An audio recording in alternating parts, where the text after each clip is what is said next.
Assalamualaikum warahmatullahi wabarakatuh. Bahasan kali ini yang amat fundamental, yaitu tentang akidah. Baiklah, makanya apa yang terjadi hiruk pikuknya akidah di sepanjang sejarah peradaban umat Islam. Jadi pasca Rasulullah itu wafat, fisiknya yang wafat itu nabinya. Kalau kerasulannya itu tidak wafat, kerasulannya sebagai entitas rohani itu akan tetap ada dan pasti ada dari awal hingga akhir zaman nanti. Akidah yang pertama yang muncul di kalangan umat Islam, yaitu di Jazirah Arab, itu adalah akidah Jabariyah.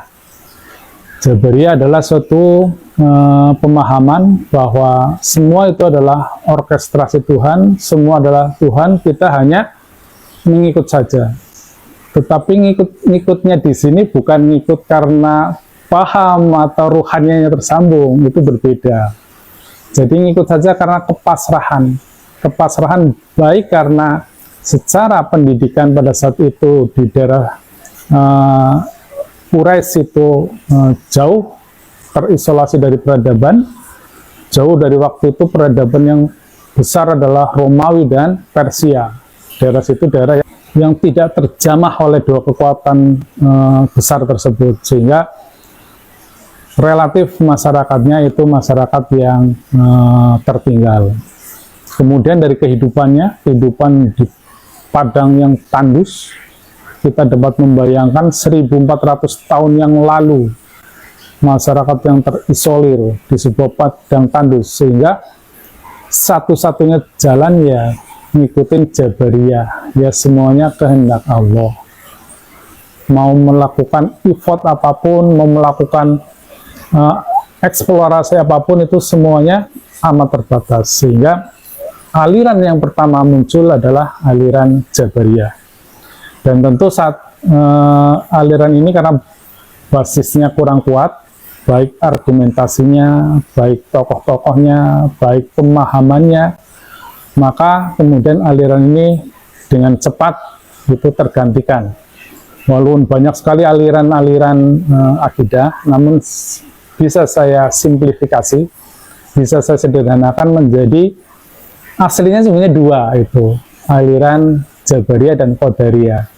Aliran yang bahwa manusia itu tidak punya kehendak apapun, semuanya adalah orkestrasi Tuhan, dan aliran yang Tuhan begitu menciptakan semesta ini, menciptakan manusia, menciptakan alam dan sebagainya, kemudian Tuhan itu istilahnya lepas tangan lah. Misalnya kan manusia kan sudah dikasih perangkat, baik itu jasmani, rohani, kemudian akalnya punya, kemudian alam disediakan, kemudian Rasul diturunkan, kitab diturunkan. Dianggapnya kalau oleh orang Qadariyah itu dianggapnya sudah selesai. Sudahlah, Tuhan lepas tangan saja, manusia sudah bisa berjalan dengan sendirinya, atau alam akan secara otomatis itu bisa berjalan. Itu Qadariyah. Maka begitu Islam memasuki era kejayaan, yaitu di zaman dinasti Abbasiyah, maka mulailah aliran Qadariyah itu muncul. Dan puncaknya ketika pemahaman filsafat yang merupakan infiltrasi dari Barat, yaitu masuknya filsafat dari Socrates. Jadi Mbah Socrates itu gurunya filsafat itu punya dua orang murid, yang satu namanya Aristoteles, yang satu namanya Plato. Aristoteles itu menghasilkan filsafat peripatetik, yaitu filsafat yang berdasarkan pada argumentasi logis itu, jadi berdasarkan akal rasional. Makanya orang yang melakukan serapan atas filsafatnya Aristoteles, dia maju itu, maju teknologinya, maju industrinya, maju pemahamannya itu. Berbeda dengan muridnya yang satu namanya Plato, itu aliran filsafatnya aliran iluminasi itu. Jadi lebih kepada suasana kebatinannya gitu, sehingga pasti relatif kurang dinamis, kalah cepat dibanding dengan filsafatnya Aristoteles. Nah, di zaman dinasti Abbasiyah itu, mulai dari zaman Harun al-Rasyid itu kan yang paling terkenal ya, Sultan Ma'mun. Nah, itu banyak orang pintar di sana. Orang pintar dihargai betul itu. Jadi di sana dulu orang ngarang buku itu ditimbang itu.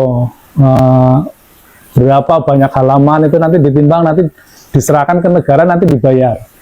Dan orang gaji tertinggi di masa Harun al-Rasyid dan al-Ma'mun itu adalah ilmuwan itu. Makanya Islam dulu maju sekali itu di zamannya dinasti Abbasiyah.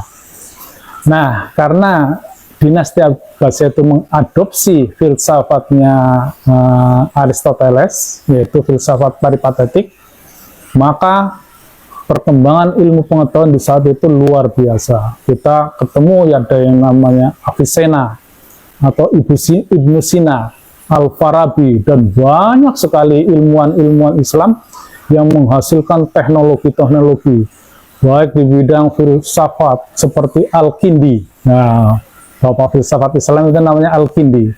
Kemudian ahli di bidang kedokteran, ahli di bidang optik, di bidang matematik, dan banyak sekali ilmuwan lahir di masa itu. Nah, karena Islam itu besar dan hebat di saat itu, maka berpengaruh pula terhadap akidah. Makanya pada saat itu lahirlah namanya akidah Qadariyah, itu yang tumbuh subur. Dan dari Qadariyah itu yang muncul satu akidah besar namanya Mu'tazilah. Tokoh utamanya namanya Abu Ali Al-Jubba'i. Nah, itu tokoh sentral aliran Mu'tazilah itu. Jadi Mu'tazilah seperti yang saya tadi sampaikan, intinya Allah itu berlepas tangan lah. Jadi kalau sudah urusan dunia ya sudah saya yang ngurusin itu. Manusia yang ngurusin, semua instrumen sudah tersedia. Alam sudah menyediakan, akal sudah disiapkan. Quran, hadis sudah tersedia. Jadi kita berjalan dengan sendirinya. Kurang lebih seperti itu. Namun pergantian juga terus terjadi, dan pada saat itu, nah ini yang perlu kita pahami juga. Pada saat itu akidah yang paling benar, yang paling dikagumi oleh seluruh umat Islam pada waktu itu ya akidah Qadariyah, atau lebih tepatnya akidah Mu'tazilah gitu. Makanya sekarang udah mulai paham kan, sekarang orang ngakunya yang paling hebat ahli sunnah, padahal itu persepsi dan sudut pandang itu. Singkat cerita, peradaban di era Abbasiyah juga mulai menurun, dan saat itu muncul sebuah pemikiran dua tokoh ahli sunnah, itu namanya Abu Mansur Al-Maturidi dan Abu Hasan Al-As'ari. Kitabnya yang terkenal terkait dengan akidah ini adalah At-Tauhid karangannya Maturidi dan Al-Luma karangannya Al-As'ari gitu. Saya dulu membaca Al-Luma berkali-kali sampai bingung sendiri gitu. Bagaimana saya ingin menyampaikan betapa distorsinya pemahaman akidah dari sang pemiliknya, dari sang pengarangnya kepada umat itu. Itu kitab itu terkait teologi itu. Ada berkelindan dengan filsafat dalam bahasa Arab. Kemudian diterjemahkan ke dalam berbagai bahasa di dunia, termasuk di Indonesia. Di Indonesia saja pada waktu itu bahasa Indonesia kan nggak lancar, orang Jawa bisanya bahasa Jawa, orang Sunda bisanya bahasa Sunda. Betapa distorsi pemahamannya itu sangat lebar. Saya membacanya di era ini aja nggak paham kitabnya Al-Luma itu. Nah, singkat cerita, pemahaman kedua tokoh tersebut itu dengan turunnya atau meredupnya kekuasaan Abbasiyah, maka pemahaman Ahlus Sunnah wal Jamaah kemudian mulai bersinar. Padahal terminologi Ahlus Sunnah wal Jamaah pun tidak ditemukan di baik Al-Quran maupun As-Sunnah. Itu tidak ada itu kata-kata Ahlussunnah wal Jamaah. Itu ya muncul melalui dua tokoh tersebut. Pemahaman kedua tokoh tersebut melahirkan Ahlussunnah, tetapi ini pun belum bisa menjadi sesuatu yang sentral itu, karena pemahaman Qadariyah, pemahaman Mu'tazilah waktu itu memang sangat kuat itu, jadi pengaruhnya sangat lama. Kemudian mulai muncul Ahlussunnah itu ketika lahir sang Hujatul Islam, yaitu Imam Al-Ghazali. Imam Al-Ghazali itu tadinya adalah seorang ahli syariat. Beliau itu profesor di Universitas Nizamiyah Irak gitu. Seorang profesor di bidang syariat. Tetapi karena beliau itu, wah ini melihat teman-teman yang ahli filsafat seperti Al-Kindi, Avicenna, Al-Farabi sepertinya terlalu merajai, maka beliau belajar filsafat. Sehingga beliau membuat buku sebagai antitesanya atas pemahaman filsafat paripatetik. Bukunya yang terkenal adalah Tahafut Al-Falasifa, yang menjelaskan tentang 19 kerancuan di dalam filsafatnya Al-Kindi dan teman-teman. Dan pada saat itu perdebatannya luar biasa, itu saling mengkafirkan gitu.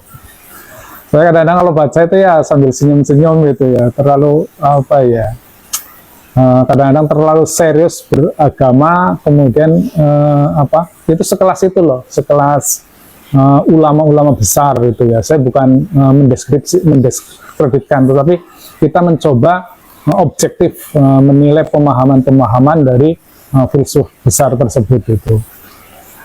Besar tetapi kan di zamannya gitu kan ya.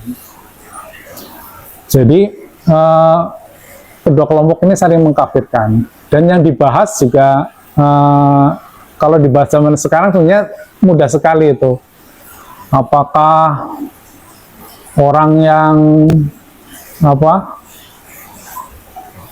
yang masuk ke barzah itu disiksa di alam barzah itu jasadnya atau jiwanya itu. Orang yang masuk neraka itu jasad atau jiwanya, demikian juga yang di surga. Itu hanya masalah itu. Kemudian yang lebih lucu lagi adalah perdebatan antara, jadi di dalam waktu itu begini ya konstruksinya, antara filsafat dengan teologi atau dengan akidah itu ada terjadi persinggungan, berkelindan lah keduanya, tetapi tokohnya beda-beda gitu. Jadi kalau Al-Jubai itu adalah tokoh dari akidahnya, dari teologisnya. Kalau Al-Kindi CS itu adalah dari filsafatnya, tetapi dia sejenis secara pemahamannya. Di sisi lain Al-Maturidi dan Al-As'ari itu sejalan pemikirannya dengan Al-Ghazali, itu kurang lebih seperti itu. Jadi yang lebih lucu lagi, pertentangan antara Al-Jubai dengan Al-As'ari itu sebuah akidah. Itu sepertinya ya, bayangan saya itu dulu itu hancurnya Mu'tazilah oleh Ahlussunnah, kan mestinya ada sebuah pemahaman yang begitu hebat, kemudian ada pemahaman baru sebagai antitesanya, kemudian pemahaman yang lama runtuh itu. Ternyata nggak seperti itu. Silakan baca aja perdebatan antara Al-Jubai dengan Al-As'ari. Itu hanya sebatas orang mukmin di akhirat itu seperti apa nasibnya, orang kafir seperti apa nasibnya, dan anak-anak seperti apa nasibnya. Tapi saya tidak bahas ini lah, nanti terlalu panjang gitu. Tapi intinya hanya masalah seperti itu. Hanya masalah seperti itu melahirkan sebuah pemahaman yang mainstream, yang sampai sekarang menjadi idola seluruh muslim di seluruh dunia. Termasuk saya sebenarnya dari dulu memang sudah mempertanyakan itu, kok ada sebuah aliran akidah yang menyatakan diri paling benar, yang lainnya yang lainnya sesat gitu. Makanya kan lucu kalau di level operasional itu sangat lucu lah. Misalnya aliran tertentu ya, yang celananya seperti itu, dengan aliran tertentu yang pakai logo hijau itu kan aliran yang keduanya itu sangat berbeda itu. Tetapi begitu di akidah mereka sama-sama mengaku ahli sunnah itu. Itulah dinamika pertarungan ini benar, ini pertarungan ya, karena bukan hanya pertarungan ide dan gagasan, tetapi juga kekerasan, peperangan juga banyak yang ditimbulkan oleh akidah ini gitu. Jadi itu saya kira sebagai sebuah konstruksi cara berpikir kita, saya kira jelas ya, mungkin ya, saya coba runut kembali. Jadi akidah itu adalah menurut definisinya itu adalah sebuah keimanan, kemudian diyakini di hati, diucapkan dengan lisan, kemudian dipraktekkan dengan perbuatan itu. Tetapi yang menjadi fokus bahasan, yang menjadi lokusnya adalah sesuatu yang qadim, yaitu Allah, kemudian malaikatullah, kitabullah, Rasulullah, bukan nabi ya, bukan nabiullah, tapi Rasulullah, berarti itu entitas ruhani. Kemudian akhirat atau hari kiamat, dan kodo dan qadar, itu semuanya adalah entitas ruhani, entitas qadim. Sehingga secara nalar logis itu pasti akan terjadi distorsi, akan terjadi penyimpangan, akan tidak linier, akan kontradiktif, karena itu tidak equal satu dengan yang lainnya. Bagaimana mungkin kita memahami sesuatu yang qadim, yang berdimensi tinggi, dipahami dalam dimensi di bawahnya? Kan hukumnya the higher dimension comment to lower dimension, kan begitu bahasa Cilacapnya gitu ya. Jadi dimensi yang tinggi itu mengkontrol dimensi yang di bawahnya, bukan sebaliknya. Jadi secara teorinya saja itu sudah keliru, apalagi kalau menggunakan teorinya Profesor Sayyidi Syekh Qadirun Yahya, bahwa maha metafisika, Tuhan kan maha metafisika ya, kau pahami dalam perspektif fisika, maka maha metafisika dikali fisika hasilnya maha meta gitu. Meta kan artinya kan ngawang, nggak jelas gitu ya, di tidak nyata gitu, namanya juga meta kan. Nah, jadi metanya itu maha gitu tuh. Jadi seperti itu saudara-saudaraku semua. Jadi endingnya sih saya hanya ingin berpesan, jangan terlalu fanatik lah dalam berakidah itu. Demikian, sekali lagi kami mohon maaf sekiranya banyak hal yang kurang pas dalam penyampaian ini. Ilahi anta maksudi wa ridhoka matlubi. Wassalamualaikum warahmatullahi wabarakatuh.